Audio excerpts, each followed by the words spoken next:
Welcome to Market Matters with Motter. I'm Trisha Motter with E3 Realty, and I'm proud to present the city of Los Altos in California, where you will find tree-lined streets and a small town village atmosphere that is in the heart of Silicon Valley. This community is a residential area served by 7 small retail districts, just 40 miles south of San Francisco. The 7-square-mile city is developed with small businesses, schools, libraries, and churches with a population just over 31,000.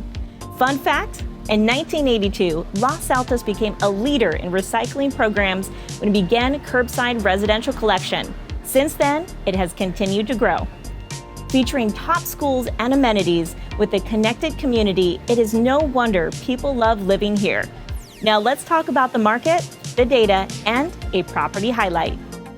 What are people feeling, experiencing, and what are some of the concerns as well as some of the positives? Let's start by talking about the economic factors, from talks about recession, inflation, the war, as well as the impacts to the stock market and cryptocurrency. That has been impacting the confidence for many buyers, as well as the funds that they had available to make that purchase and apply towards their down payment and closing costs. So how has that impacted Silicon Valley specifically? Well, in the past few weeks, we've been seeing that change where some buyers have been a little bit more reserved when it comes to making an offer or jumping into the market, wanting to wait out and see what happens. And some transactions that were in escrow or perhaps just had an offer accepted, we have seen some buyers wanting to cancel or try to walk away from the transaction and requesting that earnest money deposit back.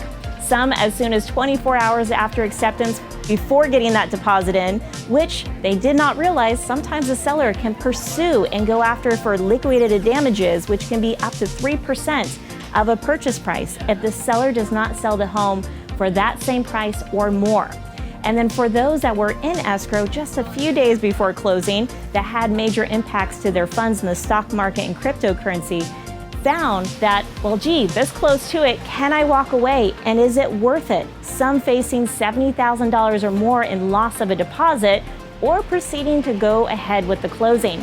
Many decided, you know what, this is a long-term game and this meets my family's needs. So many continued to pursue and close on their purchases even though there was the impacts in the market, while some decided to go based off of fear and go the other direction, many facing losses. Now, let's talk about the positives and what is in the market and what we can look at for perspective from history. Interest rates are currently still lower than the historical average since 1971 at 5.45%. For perspective on rates, we have seen as high as 9.13% in 1995 to the highest at 18.45% in 1981. Bottom line, real estate is not about today, it's about the long-term game. Many people are still buying and selling in this market, not just because it's a long-term investment, but more importantly, it's a place to live. A roof over our heads, shelter, a place to create memories, and a lifestyle for us and those we love. When it comes to change, it's only natural that fear follows. Fear of what's next, the fear of the unknown. And something to keep in mind is, what are your long-term goals when it comes to short-term as well as long-term? Are you looking at shortening your commute or relocating to be closer to family, downsizing or upsizing? A lot of those factors can't wait based off of market conditions and are a need for many that is dependent on their time schedule. So keep that in mind, and in terms of perspective, we're still historically low when it comes to interest rates, and we may have been spoiled a little bit with those 2% and 3% rates. And when it comes to inventory, we still have less than a month of supply with still continued demand. And some have thought with the shift in the market, there must be great deals and opportunities. Now, there can be, just as there was in the hot market that we were seeing before. It just depends on a case-by-case basis. In many homes that I've seen come on the market recently, after only a week of not receiving offers, I've seen some price reductions. It's been a bit shocking, but really the most important piece is patience and the right strategy up front for those that are selling their homes. And for buyers, look at each and every opportunity. What fits your budget and needs for short-term and long-term? The majority of home sales in Los Altos range from $3 million to $5 million, with only 31 sales between $2 million and $3 million in the past 12 months. with 85 homes selling above $5 million for amazing custom hillside properties. For condos and townhouses selling between $1.2 million and $1.6 million. Now let's look at the Santa Clara County market update as a whole in comparison. For single-family homes, we're seeing on average 10 days on market before accepting an offer, with an average of selling 16% above that initial list price.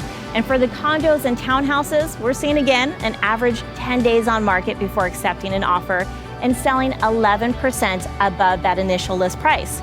Both of those markets have been improving since January and February this year, where we saw longer days on market and a lower list to sale price ratio, showing the market is continuing to grow.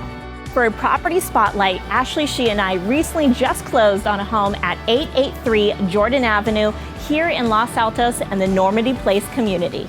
We just broke a record for the highest recorded sale in the neighborhood for $1.6 million. This townhouse had 3 bedrooms and 2.5 bathrooms with 1,445 square feet and a private patio with pool access. Ashley and I are proud to have served our clients in obtaining the best the market could provide with a high level of service. In closing, the real estate market is ever changing and evolving. And what's important is your needs, timeline, and financial ability. So it's always a good idea to reach out to a real estate professional to explore the opportunities and options available to you. Remember, I am never too busy to help you and those you know with your real estate needs and real estate questions. If you have any questions or would like to schedule a consultation to see how we can help you in this market, contact me today at 408-221-5803. Thank you so much, and I look forward to connecting with you soon.